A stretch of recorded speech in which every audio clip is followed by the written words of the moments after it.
What's up, everyone? So, with the full banner lineup for version 2.8, we've got two insane new supports for negative status and two of the most valuable units in the entire game.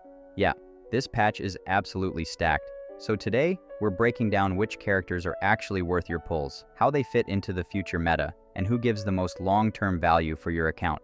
Let's get started, because trust me, this patch changes everything. Starting with the newest unit, Chisa. She's a Havoc support and healer who's way more cracked than she looks. She can stack up Havoc Bane across your entire team, and her liberation skill heals based on her attack. But that's not even the broken part.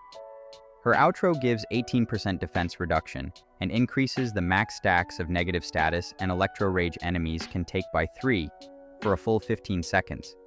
This is insanely good with characters like Cartethia and Zani, since both rely heavily on negative status stacking. In fact, she's currently the third best teammate for both of them, boosting team damage by around 5-8%, which is huge for a support. Now, here's the interesting part. Her main mechanic, Havoc Bane, might be setting up for a future main DPS who scales with those stacks, kinda like what we saw with Siakana and Phoebe before their corresponding DPS dropped. So if you're future planning your pulls, she's a meta foundation piece, not just a one-off support. Now, let's talk about her weapon. Chisa's signature Broadblade gives 500 base ATK and a massive 36% crit rate, but the real power is in the passive. It adds insane personal damage scaling, making it mandatory if you want to play her as a main DPS. It outperforms the Lustrous Razor by about 25-30%, which is wild. But if you're using her as a support, the good news is that it also gives your whole team 24% negative status damage, which synergizes perfectly with her kit. Still, remember, if you're low on resources, always prioritize DPS weapons first. Your main carry usually contributes around 70% of your total team damage, so a strong weapon there gives way more value overall. Next, we've got Phoebe returning, and she's still the best in slot support for Spectro Frazzle teams.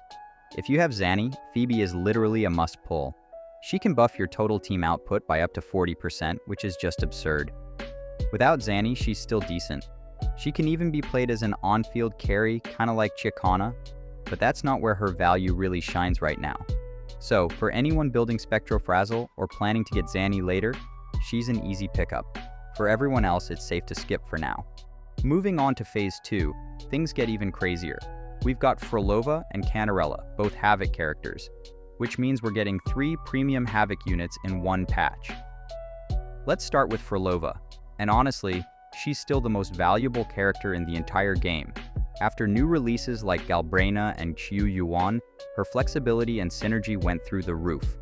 She fits everywhere. Mono Havoc teams dual core setups with Galbrena or Qiu Yuan, even as a main DPS, where she performs on par with the current meta's top units.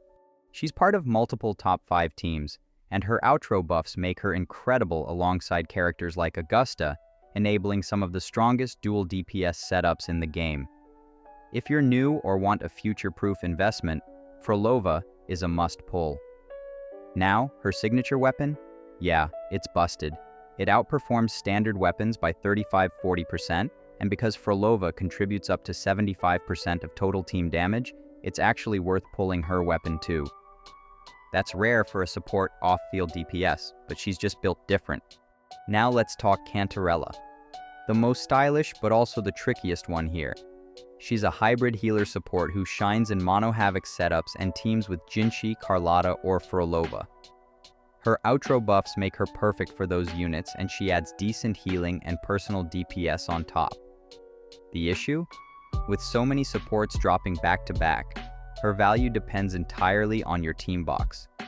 If you don't have a strong Havoc DPS yet, Chisa gives you more future value. But if you already run Havoc or Jinshi comps, she's definitely worth it. Number 1, Froolova, the most universally valuable character in the game, works in top teams, scales with future units, and remains a powerhouse in every meta. Absolute must-pull. Number 2, Chisa, brand new unit with huge future potential. Amplifies negative status setups and is going to be best in slot for upcoming Havoc DPS units. Number 3, Cantarella, a flexible healer, buffer that's great for Mono Havoc or Jinshi teams, not mandatory, but very solid. Number 4. Phoebe. Must pull only if you have Zani or plan to get her. Otherwise, skip for now.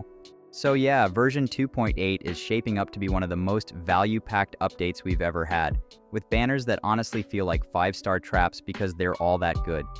Let me know in the comments, who are you pulling for in 2.8?